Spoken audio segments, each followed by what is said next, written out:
The only man the Emperor potentially feared. In the Warhammer 40k setting, it is said that the Emperor of Mankind timed his rise perfectly. He had to, or otherwise he would have failed utterly.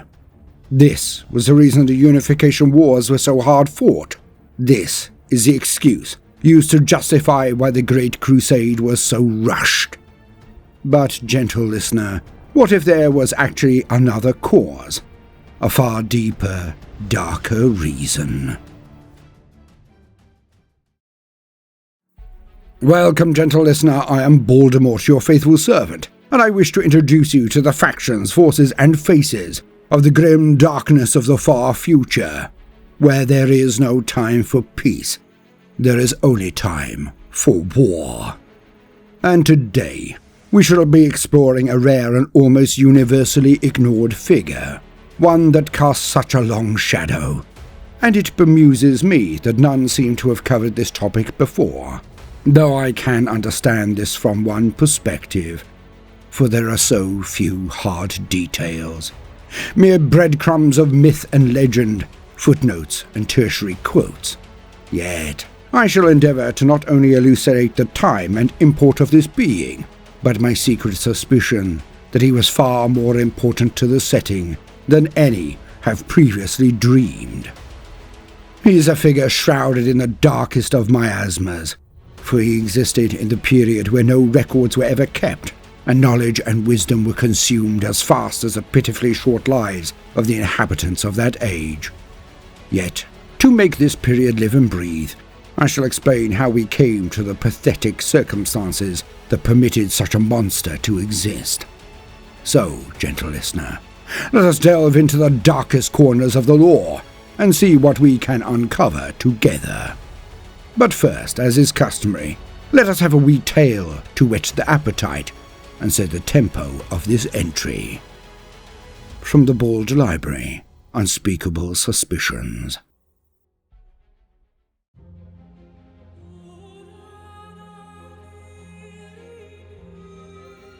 The time, circa the beginning of the 30th millennium.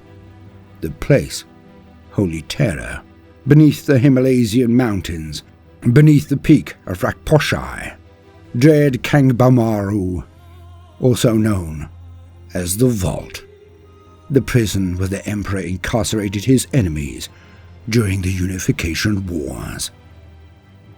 Viren Steelhide, the Bone Reaper, sat cross-legged on the cold adamantine plates that lined the walls, ceiling, and, most pertinently, the floor of his cubicle jail cell. As a prized guest, his accommodation was larger than most, yet it was still barren and featureless. No bedroll or even a bucket to relieve himself into. There was nothing here whatsoever, except Viren and his thoughts. He could not smell the fetid atmosphere, as his olfactory system soon became accustomed to any refuse he expelled in the corner of his cell. But that had not happened for days. He had not passed water for days either, as no sustenance of any form had been provided, not even water. Viren had surmised long ago that he was a mere inconvenience to his captors, not dangerous enough to execute immediately, not important enough to maintain in good health. He had come to terms with his fate, which he believed to be a slow starvation.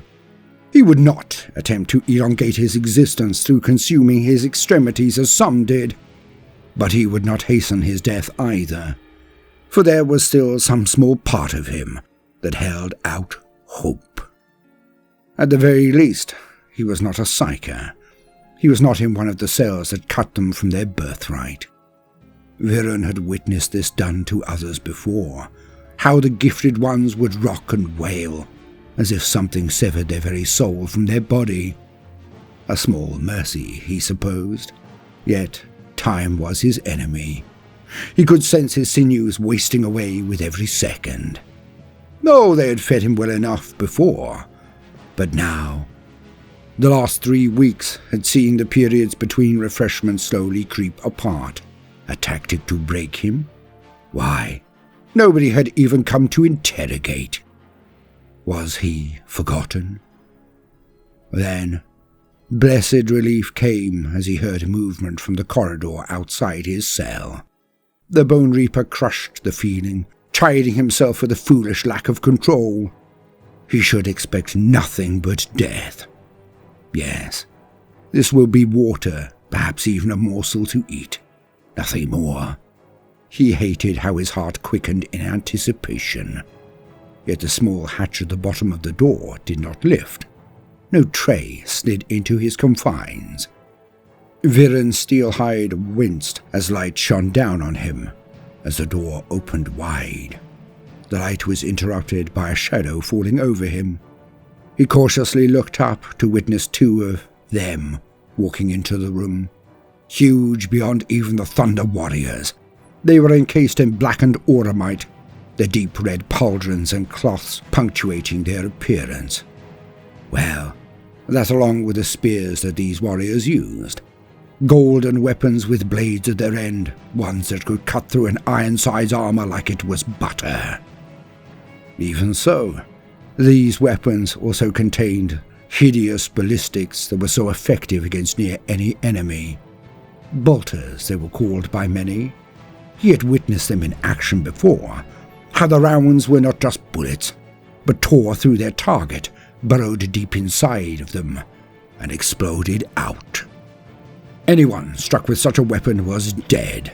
Not anything, he was clear to note, for they were dark and terrible things that crawled and crept across the face of terror, and some could reflect or deflect the shots of these bespoke tools of destruction.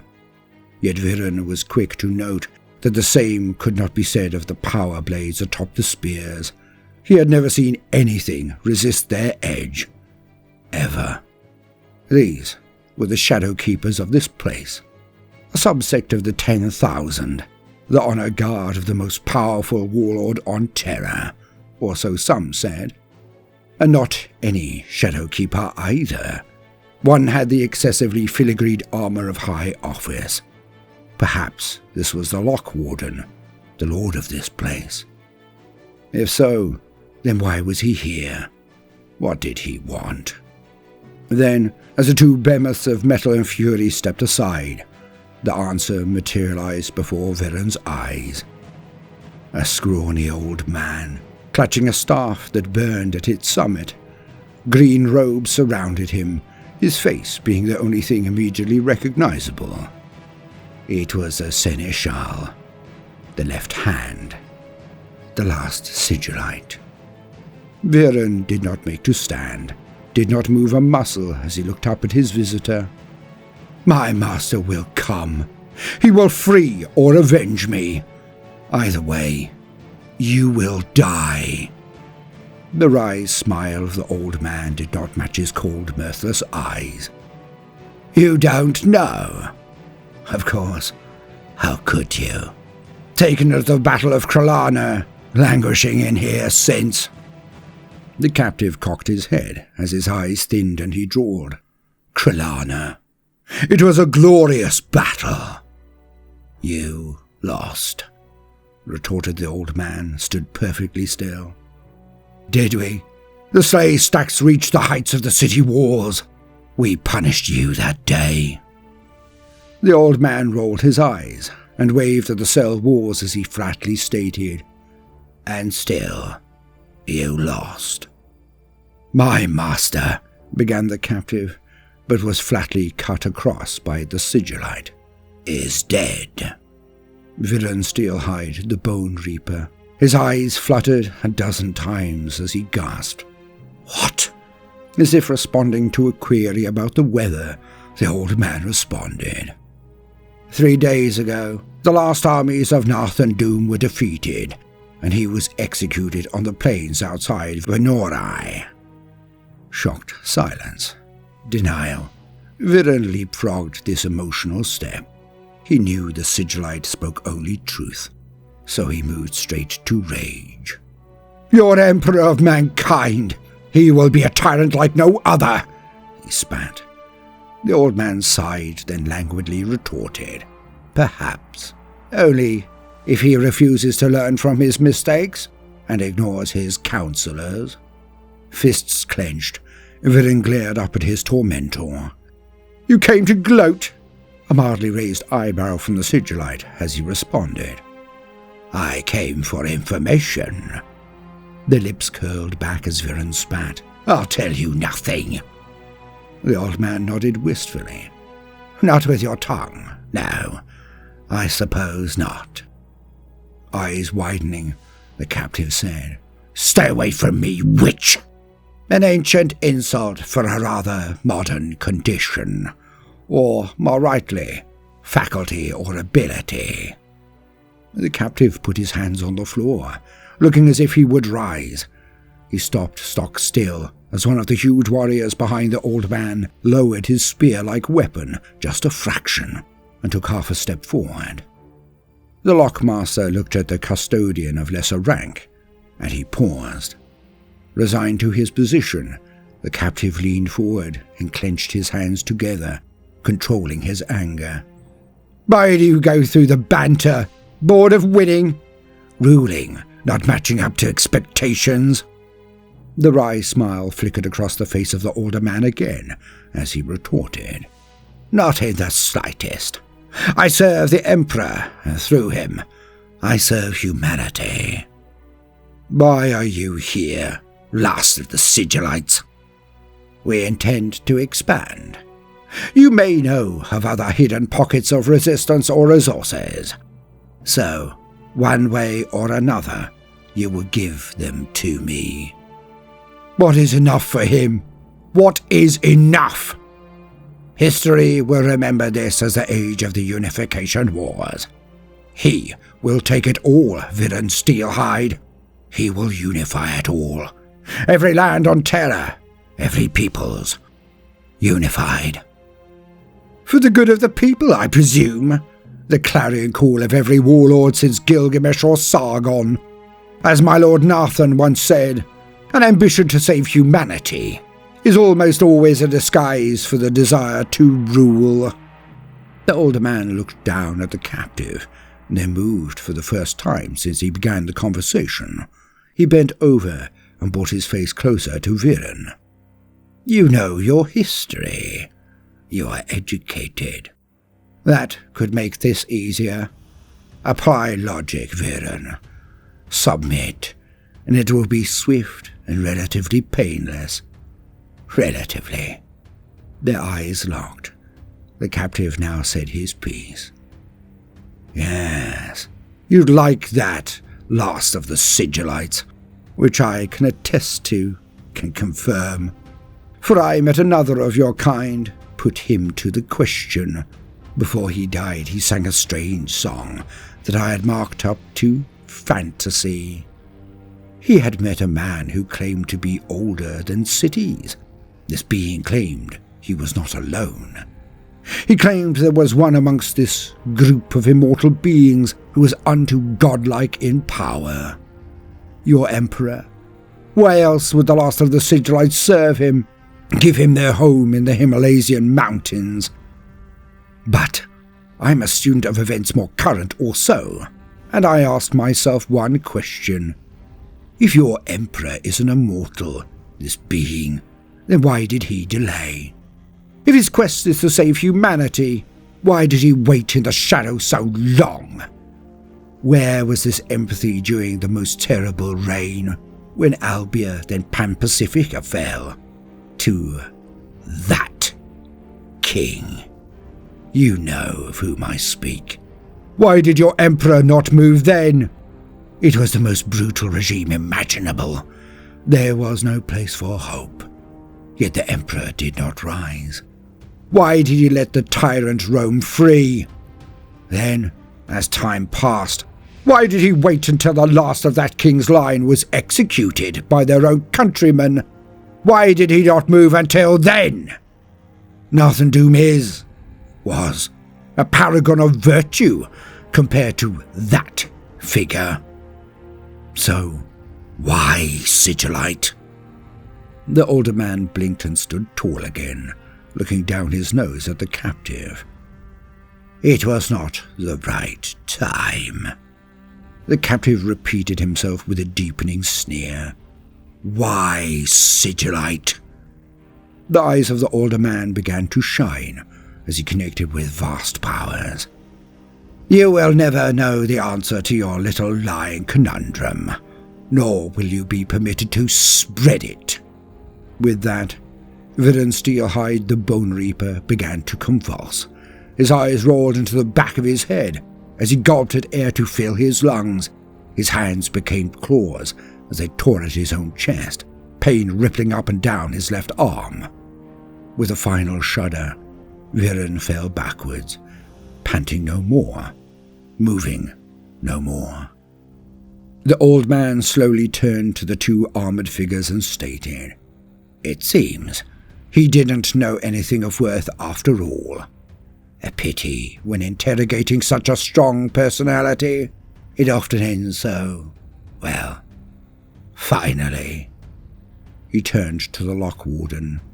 "Inform the Emperor that the last lieutenant of Narthan Dume is no more." The armored giant curtly nodded as the older man swept from the room.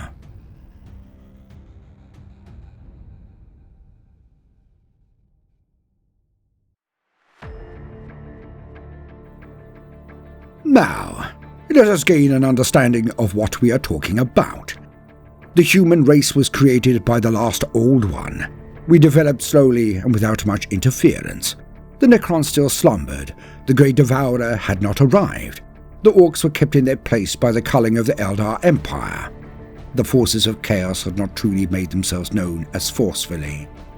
The Eldar pretty much kept the galaxy on an even keel, with a myriad of monstrous Xenos races keeping their heads down so as not to draw the Eldari eye. For that meant utter extermination back then. So, we, humanity, progressed through the usual steps and eventually went out into the universe in long march ships, cryogenically frozen populations ready to seed new colonies. Eventually humanity developed further, and at an ever-increasing rate. We discovered the warp, then the Gellerfield, and the ways to traverse the galaxy at phenomenal speeds, turbo-boosting our colonization efforts. The Eldar were in decline, and had been for some time when humanity marched out into the stars. By the time the Eldar noted the rising race of humans, we were of such power that they would not wish a direct confrontation. Even the Eldar. Nor were we truly a threat to them, as the human race was guided by a golden age of compassion, intellect, and advancement. Yet, like all good things, this time passed. A confluence of woes conspired to destroy the human race. The cybernetic revolt that devastated the entire galaxy. The warp storms that tore the usual flight paths asunder. The first human psychic awakening that caused warp incursions across many advanced worlds. Tore entire sectors of space to pieces with the rampant carnage incurred from the never-born demons that poured through into real space. The era of enlightenment, the golden age of technology, was gone, swept away into the period known as Old Night, or the Age of Strife. In all of this, the Sol System was ever the most important bastille, and thus, target. The wars that tore across the cradle of humanity were without precedent. The oceans were boiled away, the population scoured, the order of before replaced with unfettered brutality. Interplanetary travel, even within the Sol System, was curtailed, as any who travelled were construed as enemies, raiders, and foes, which almost universally was the truth of the matter. Earth slowly became known as Terra, and was transformed into a hellscape. The tech may have been depleted, but it was not gone, not yet. Tyrants and warlords raised armies and reaved across the globe. Their degeneration was so all-consuming that they were dubbed the Techno-Barbarians.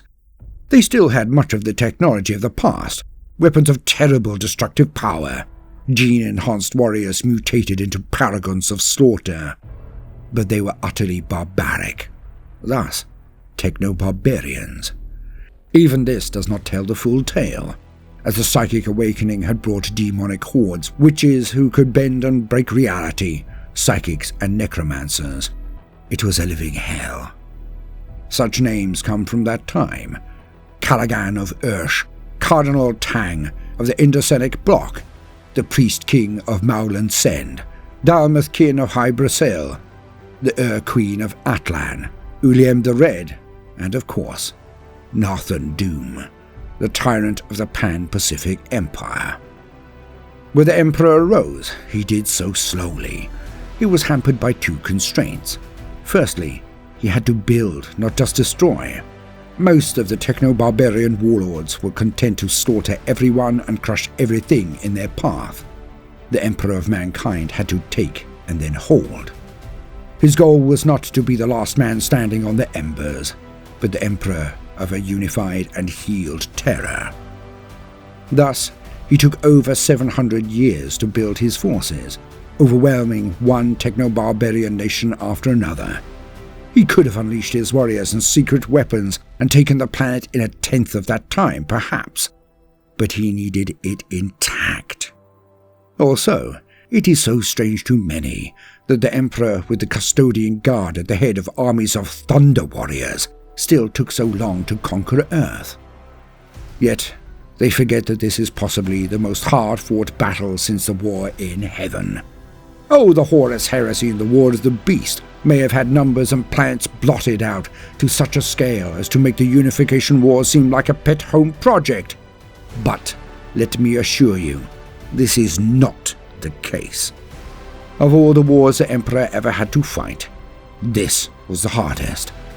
He had to take land, population centers, and technology hubs to increase his forces. He had to face entire cabals of hyper-powerful psychers and warlocks, all surrounded by armies of demons or supported by Ironside infantry and proto-dreadnoughts.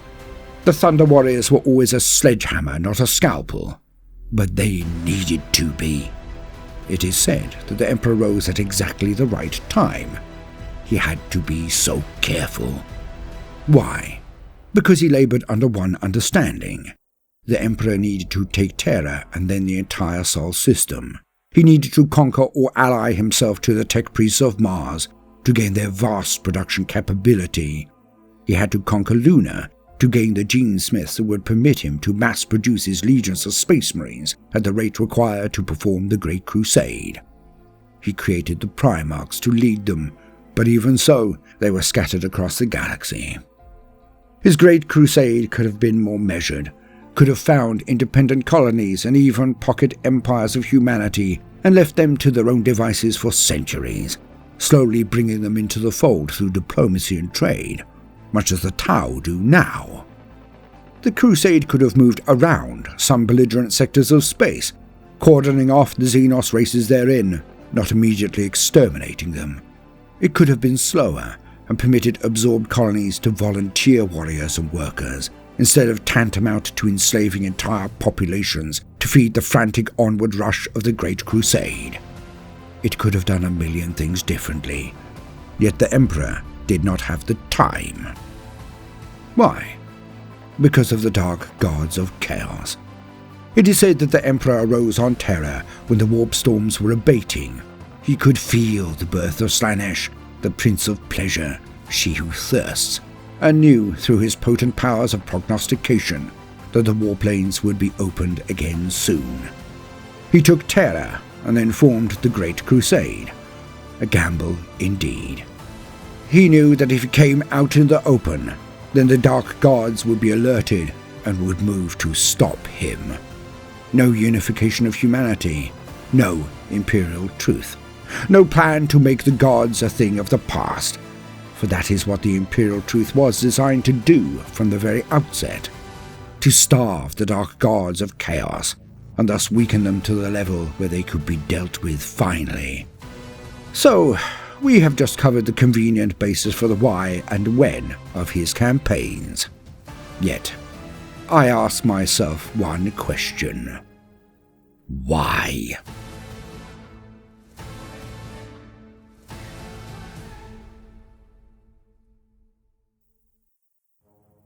Was all of this truly necessary? Would the dark gods of chaos not have been less alerted, less dazzled by him, if he had moved slower? The unification of Terra could have been done so much slower, more carefully, with the ability to save so many more souls, entire communities that rebelled or resisted him due to his haste. The Emperor gained the compliance of the warlords of Albia after meeting with them. He could not take old Albia by force of arms alone. Every one of his attacks on that region was repulsed at horrific cost to both sides, but it was repulsed. Hence, the Emperor asked for parley and presented his dream to those people. His dream of one nation, one world, one race. His oration was so convincing that the people of Albia not only joined his forces, but from then on were some of his most zealous warriors. Could he not have done this with most of the regions? Take out their techno-barbarian warlord and his entourage, and then carefully absorb the region instead of pacifying it through incredible cruelty. On one side, we have the stated fact that he did not have the time to dilly-dally around, or he could be spotted. Yet, as all of us truly know, it is the man who is running down the street that is the center of attention. Nobody notices those who merely walk their usual route at the usual speed. So, what caused him to delay his rise to such an extent that he would then have to rush so very much in the Great Crusade? And it is undeniable that the crusade was rushed. How could he let Angron and his legion carve such a path of destruction? How could he forgive, if not even tolerate, the predations of the Night Haunter, the terror of being converted by the legion under Lorgar? So many of his forces were butchers, working for he, the Emperor of mankind, the savior of our entire race. He permitted these atrocities as they were expedient, because he claimed he had no time. He had to stomach these horrors being perpetrated in his name. But what if he had another 1,000 years or more to do all of this? What if his rush caused the visceral reaction of the dark powers? Why did he not move earlier? And gentle listener, I now identify the reason. The man. I show the possible cause. He was active in the 27th millennium, but his ancestors ruled the lands he conquered. They shared his gifts. He was the techno-barbarian warlord of Albia, but he then conquered the vast Pan-Pacific Empire as well. It is said that his was the most cruel, vicious, and terrible of all regimes. It made the later age of the Imperium seem like a utopia in comparison. That bad. His armies were undefeated, yet the period is not recorded in any detail, being the Age of Strife. There is no true explanation of how he died, if he did at all, for there is a footnote in the Horus Heresy Black Books from Forge World that he even returned during the Horus Heresy, though I feel this is more likely someone used the name that evoked so much terror, and that it was not him at all. And it is true, we do not even know his full name, just his titles. He was the Magna Albia, the arch-tyrant of Pan-Pacifica. They called him the Unspeakable King. Nothing is known of his rise, apart from that it was in Albia, the smokestack-encrusted lands that were once Britain. From there, he led his armies to crush and subjugate Pan-Pacifica, the place that would later rebel against his ancestors and birth the last greatest techno-barbarian king, Narthan Dume. So, why do I believe he was a reason for the Emperor to delay? Because, dear listener, the only thing we truly know about the Unspeakable King is that he was a null of vast power. A blank that could face all the horrors of old night and crush them with ease, as his very existence negated the abilities of the warp. He led a force of lesser nulls, the Hollow Ones, a warrior elite that formed the base of his armies, one that could crush psychers, demons, or cultists as if they were mannequins. It is the legend of the Hollow Ones and their unspeakable king that was surely the template for the Sisters of Silence. It was the memory of his horror that led the Dusk Raiders to paint their arms red to signify his bloody reach, 2,000 years after his death, or his reign at the very least. Still, he was remembered with fear. But one might say, the Emperor is, and always was, surrounded by his Sisters of Silence, blanks of usually surpassing strength. Why would the Emperor fear any blank? I suspect, dear listener, that the unspeakable king was an alpha-grade psyker, if not beyond.